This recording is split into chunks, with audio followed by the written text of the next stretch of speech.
conquer and we're going to take some. Is that understood? Yes, sir. That's what we're going to do, sweetheart. We are going to go and get some. All right, people, on the ready line.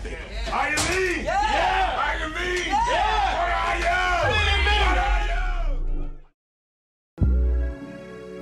Summer presents unique opportunities and challenges for families raising children with disabilities.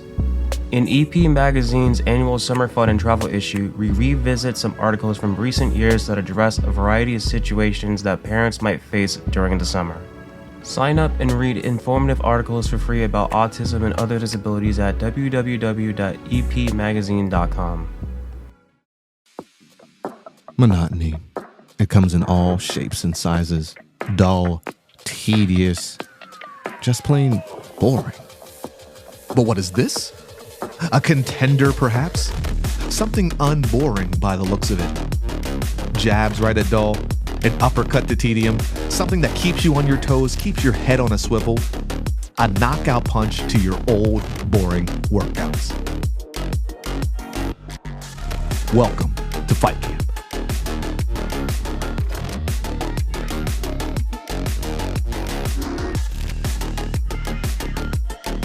Oscar Mike Radio is a proud podcast partner of REITs Across America Radio, heard every Thursday at 11 a.m. and Sunday at 8 a.m. Eastern. They're also big supporters of the nonprofit I Got Your Six, Two Lives at Once. And with every wreath you sponsor through Oscar Mike Radio, $5 goes back to this great organization dedicated to making a difference in the lives of veterans, law enforcement, firefighters, and first responders battling PTSD. Two Lives at Once pairs these brave men and women together with dogs rescued from kill shelters. In this way, two lives are saved at the same time by saving each other. Donate now. Go to REITsAcrossAmerica.org/Oscar Mike Radio to help. That's REITsAcrossAmerica.org/Oscar Mike Radio.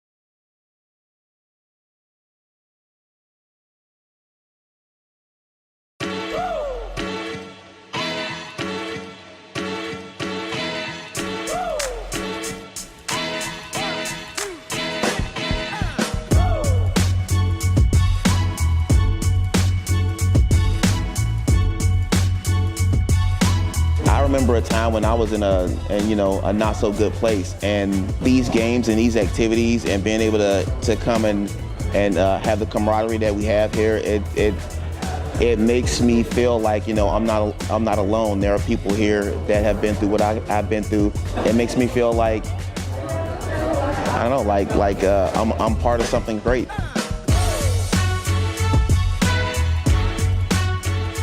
Just let yourself go. Give it a try.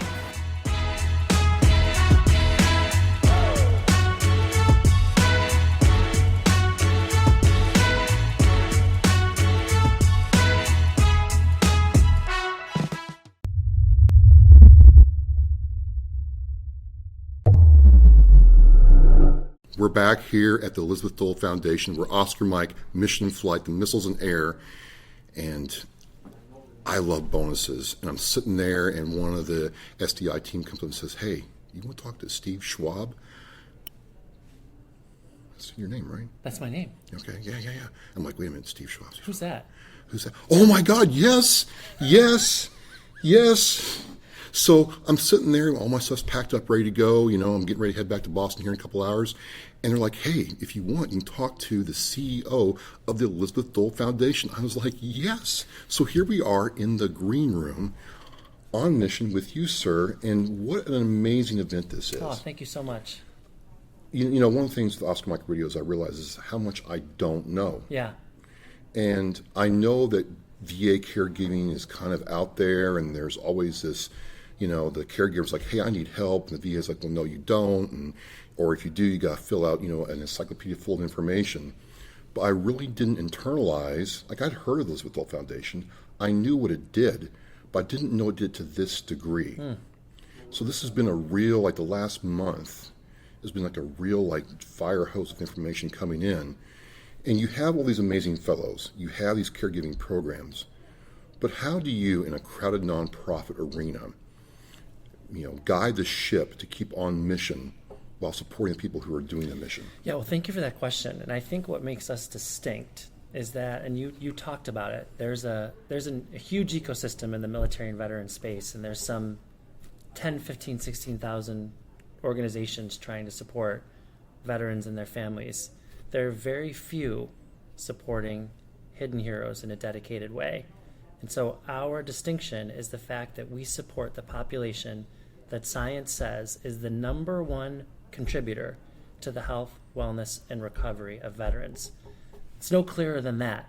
So the investment in the caregiver, improving their health, improving their financial and economic mobility, improving the healthcare ecosystem means downstream we're going to have healthier veterans, healthier families, lower healthcare costs for the VA, less of a burden on taxpayers, and happier people. So the down payment means that the work is pretty focused, it's deliberative, and it allows us as an organization to take a segment of the population that is incredibly vulnerable and just focus on it. And I know that's what makes us distinct and different. And we've organized this strategic plan that has very clear deliverables across 4 pillars. And we're not trying to boil the ocean. We know we can't do everything on our own. So you see, a few hundred friends here, more than a few hundred friends here, and they're helping us develop this nationwide blueprint for action.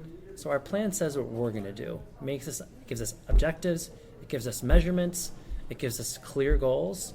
Now we're creating the blueprint that the rest of America needs to follow, and we're going to hold private sector CEOs, government officials, and policymakers accountable to come in alongside us to make sure they're delivering as well. Just want to go back personally for a second, sir. Did you serve in the military? I didn't. My family did. Most of my family did. So this is the interesting thing. I'm always interested in people who didn't serve in the military. Maybe they had family, maybe they had friends, but they get really passionate about serving our nation's heroes, our true heroes. That's right. Where does that come from you personally, Stephen? For me, I am from a military family, yeah, but I am a democracy geek. I live in the freest country the world has ever seen, and I've never taken for granted the fact that the men and women who serve and their families allow me to have that freedom. And so much of our nation is disconnected from the military because now only less than 1% serve. Back in the time of the World Wars, it was closer to 15, 16, 70% of the country. So you saw much more of a connection between those cultures. We've totally lost that, which means for someone like me who's a civilian, semi-connected to the military, I can help bridge that divide. And caregiving is an issue that touches 1/3 of the country. You heard it today, 100 million plus Americans are acting as caregivers. About 15 million of them are military and veteran caregivers. How can I not be inspired to take my zest for service, this is my form of service, my passion for this population, and move the needle for them? Because ultimately, it's going to secure our nation's freedom and security. It's going to strengthen that beacon of democracy and freedom around the world that I so deeply believe in. And hopefully it'll motivate other people to do more for the families, the caregivers, and veterans who serve. Because there still is a big disconnect. There sure is. Now, one of the things that you're not a healthcare company, but you are definitely in the healthcare space. That's right. So as a CEO, you're having to deal with changing regulations, AI, insurance conditions, regulatory conditions. How do you as a CEO guide the ship through these waters? Because if you make a wrong turn or don't adapt quick enough, you could be way off course, literally. Yeah. Well, I would say one of the things that we're really well known for is the fact that while we're focused on local interventions or programs that can change their lives, so mental and emotional health interventions, emergency financial funds, and economic viability assessments, resource navigation. We have a number of programs that directly change lives, but we do all of that by at the same time operating inside of the healthcare system and transforming the ways that VA, DoD, and community healthcare providers engage veterans, patients, caregivers, and their families, move them through the care continuum in a more systemic way, connect them to technology and healthcare records, which is, by the way, not happening in any systemic way. So, and you know this, it's not happening in VA and DoD. No. There's a huge project inside VA to transform the healthcare record system, which is absolutely essential so that caregivers can access the information and communicate with the physicians and track the progress of their veterans so that they can stay connected in every part of that healthcare journey. So as CEO, I have to ensure that we're meeting our intervention and programmatic objectives. It would be totally irresponsible of me to do that and not consider the ecosystem within which all these patients navigate. Right. And it's a mess.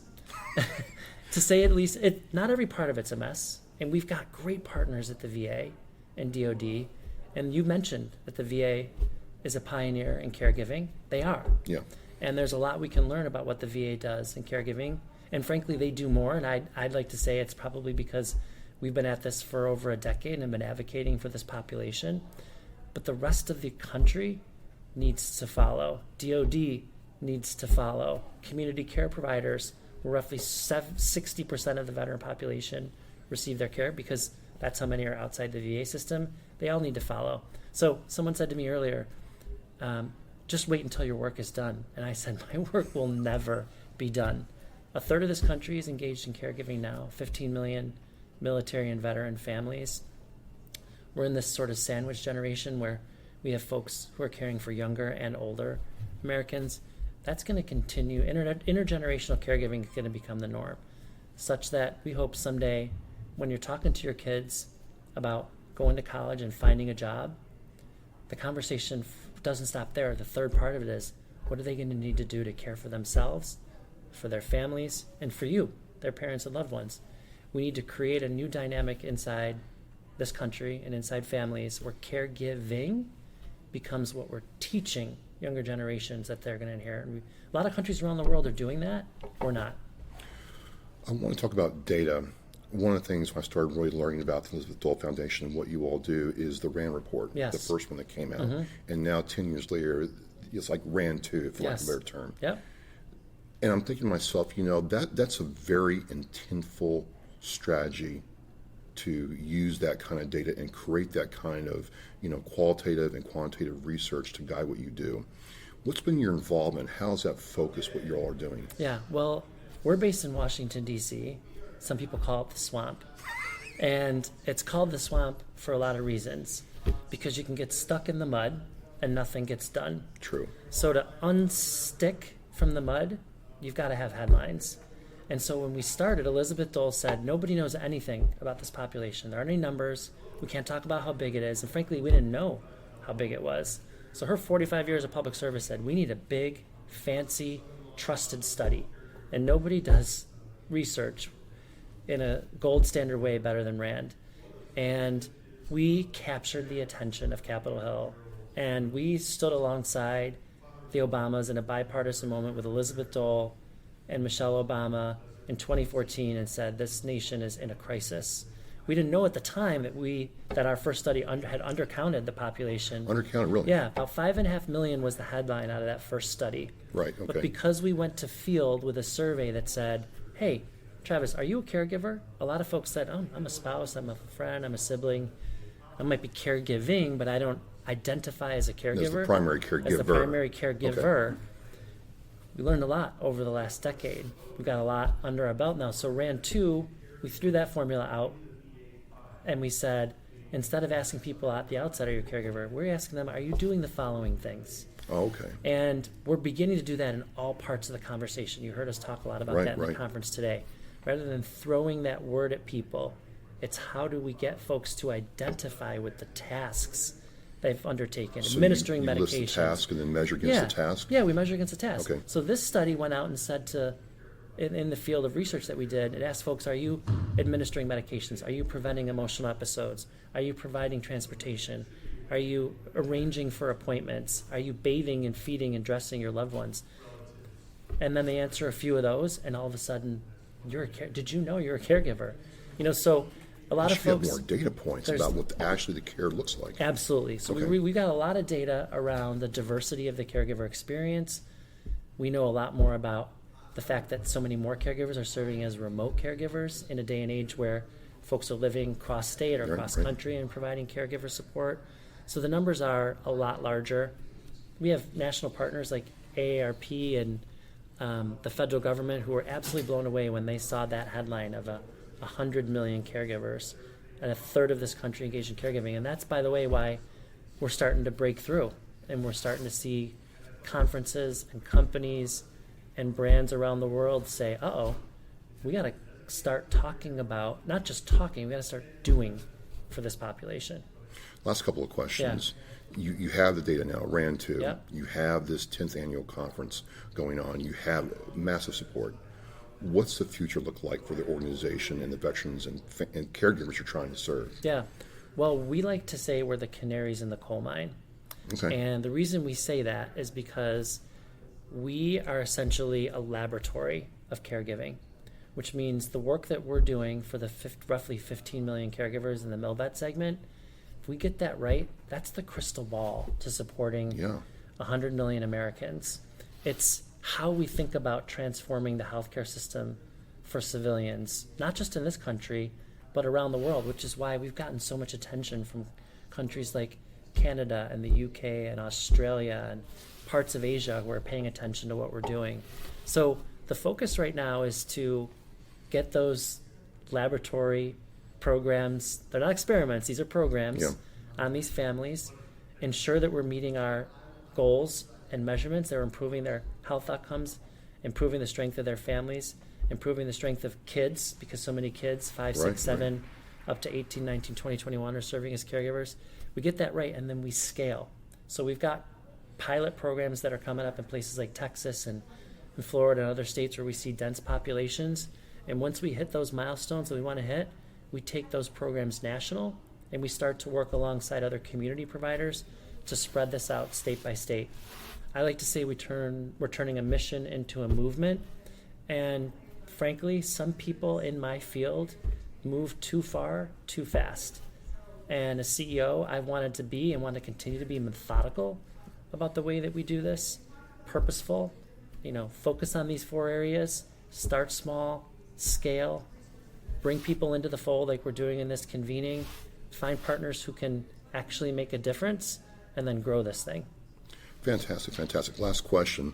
I'm a veteran. I'm in the VA system, and where I live in the Boston area, there's a lot of older veterans. What can I do to help them when their caregivers run into problems? What's the first thing you'd have me do? First thing I would have you do is refer that caregiver to our website and join our peer community. Okay. The number one thing that we can do for a caregiver immediately is to connect them to a peer. It changes their life. So many veterans who have a caregiver think that they're one of the only people in the world dealing with the situations that they're dealing with every single day. The fellows who you met today, they also did the same thing. The support was unbelievable. Yeah. So we want to get them into a structured environment where they can relate to other people. Then we want to make assessments on the areas where they need help around economic mobility, mental and emotional health support. Do they have kids in the home? Can we extend care to the family? Can make sure that, by the way, the reason that there's a selfish reason we're focused on those kids. I mean, everybody wants to help kids, right? It's just kind of, it speaks to your heart. But those kids are the next generation of warfighters, too. Right. You're a veteran. Kids that grow up in military families want to serve, right? So strong, healthy, caregiving families mean that we're going to have a pipeline into the services at a time in a dangerous and complex world. We need to ensure that the next generation of military families want to serve. I serve in a way through my work. You served to protect our freedom and security. So I'd say to that caregiver, join our community. Be okay with asking for help. That's a hard one. It's a hard one for us. It's a hard one. It's a hard one for veterans, And it's a hard one for the folks that are at their side, for themselves, and because sometimes veterans don't want their spouses or friends or loved ones to acknowledge that if you say you need help, that means that you're acknowledging I need help. And so it takes a lot of work. We do it an inch at a time. And having friends like you helping us get the word out like we are today helps a lot. And little by little, we're making progress. 10 years in, we feel good. Our movement is growing, and we're confident that 10 years from now, you and I will be having this conversation. Let's do it. And we'll be talking about the milestones that we hit a decade later. The needs are going to continue. The urgency will continue. We just need the country to respond. Absolutely. Mr. Schwab, I want to thank you for coming on and talking with me. I know you're just full throttle today with the event going on, but this has been really insightful.